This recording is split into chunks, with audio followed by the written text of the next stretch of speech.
Hi everybody, Spider Jones once again for Legends and Heroes, and my special guest, local hero on today's show, Colin Williamson. Colin, thank you for joining us. Thanks for having me. First of all, Colin Williamson is a photojournalist. Now, Colin, let's first distinguish the difference between a photojournalist and a photographer. Not much difference, really. I mean, as a photojournalist, my goal in every picture I take is to show a story. So every photo you look at, I want you to be able to tell a story by that photo. Whether it's a picture of a flower, a bird, or one of our first responders. You see that picture has to tell a story. That's what I go for as a photojournalist. By the way, you work for the Durham Region First Responders Breaking News. Yes. And that happened, when did you start working with them? I started that about 3 or 4 years ago. Mm-hmm. I started the website. I've always been involved with all the local media, and I'm what you call a stringer for the big networks. So I'm a stringer for like CTV, CP24, Global, all the big networks in Toronto. So I do video for all of them. You are really, really one of the most positive. We've never met before, but I've been reading about you and hearing about you from different people, and you're one of the most positive. Some of the things you say, like, for instance, you are going to live each day as though it was your last. Yes. It's important to me. Years ago, it was my birthday, and everybody was wishing me happy birthday on my Facebook posts, on social media. But by your Facebook post, by the way, is you go under Colin Ryan. Colin Ryan, Facebook, if you want to check him out on Facebook. So what a lot of people were doing were wishing me happy birthday, but so many people were including messages like, "Thank you for inspiring me." Mm-hmm. And I always thought, what do you mean by thank you for? How am I inspiring you by taking a photo? Like, how does that inspire you? But it's my whole story. So it's the whole story of taking a risk in life. You know, it's the story of everybody saying you're not going to do it, you're not going to do well. And I'm like, well, I'm going to do it. Mm-hmm. So, you know, 8 always years positive thinking. Oh, yeah, and you know what? You've been described as a brilliant photographer. And I got to tell you something. I read that, and then I went and I checked out some of your photography, and I got to tell you, man, I can see it is inspiring. It's not just inspiring; it's serene, and some of the things, some of the beautiful photos you take, and I love you take photos of anything. I love your animal photos. Yeah, my owl photos are quite famous, actually, and I never thought that today, like here I am taking a picture of an owl, putting it out on Twitter. And here's all these magazines sending me emails saying, we want this photo, we want this photo. And it's just, every day it's just something else with me.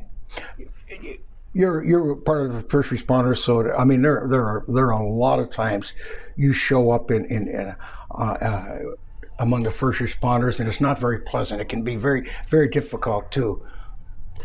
Yeah, I've been on a lot of scenes that are very traumatic, very sad to see.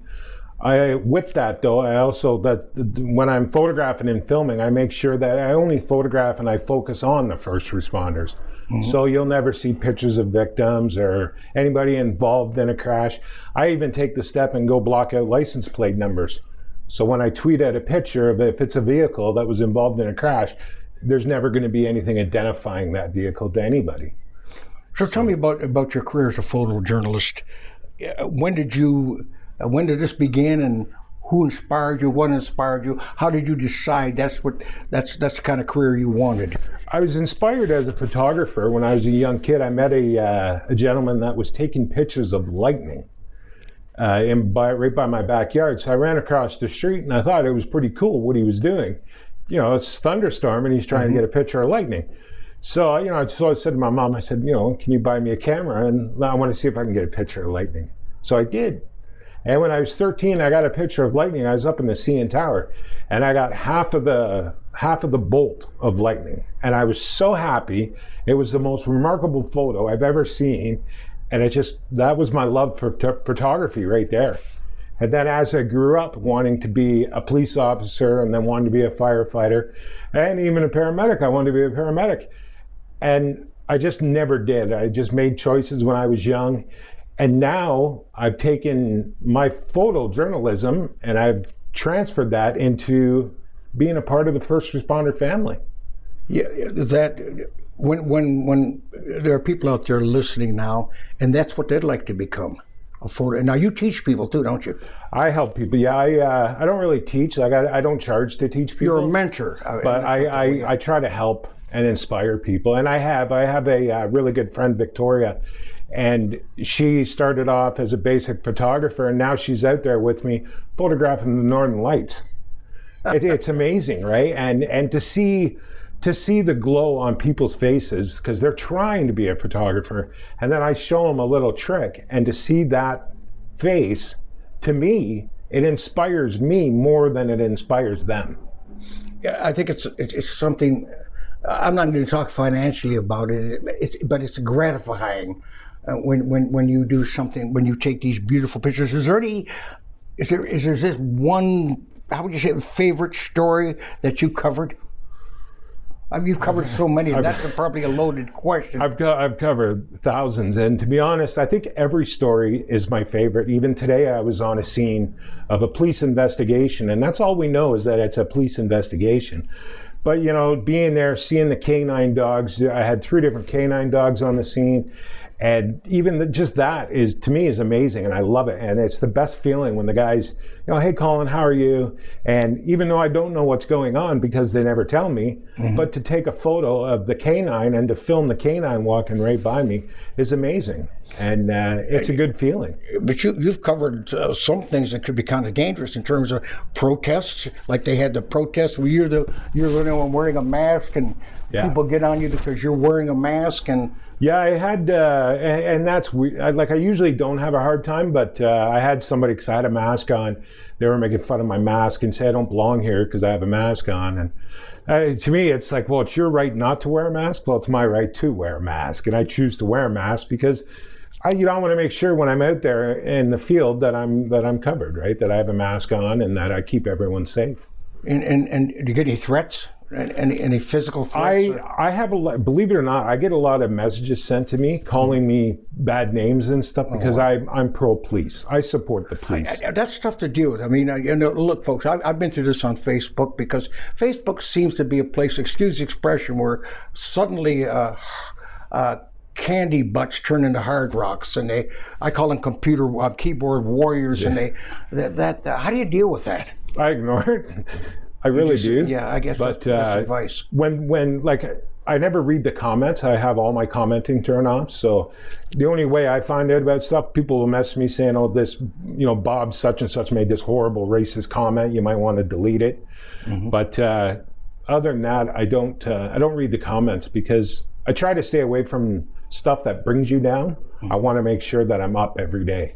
And you obviously love Oshawa, Durham. This is your community, the whole Durham region. That includes where I live in Pickering, and you have so many positive things about Oshawa. I've seen nothing negative about you. How do you keep that positivity going? I'm very Oshawa pro, very Oshawa proud. I see a lot of good in our community, and I see the good even out of the bad.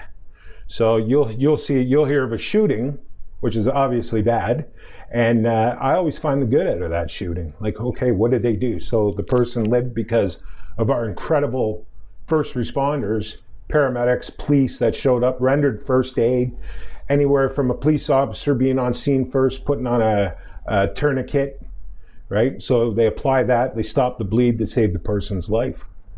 Yeah, I think some of us don't look at it from that viewpoint, and they should.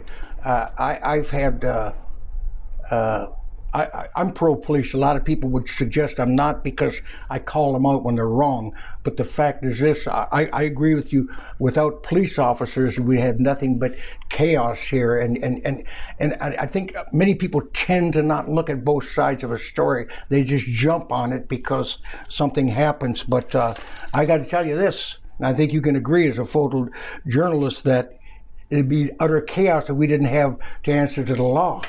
Hi, I'm Ken Wedham. I'm a national fire fit champion and also a world powerlifting champion. If I can hero, you can too.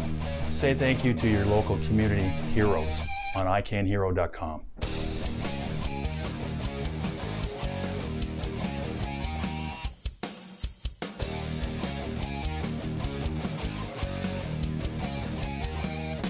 Do you know community heroes? Do you know people that need to be heard from? People that need to be celebrated? It's all positive content here. Tell them to log on to iCanHero.com. You hear me? iCanHero.com.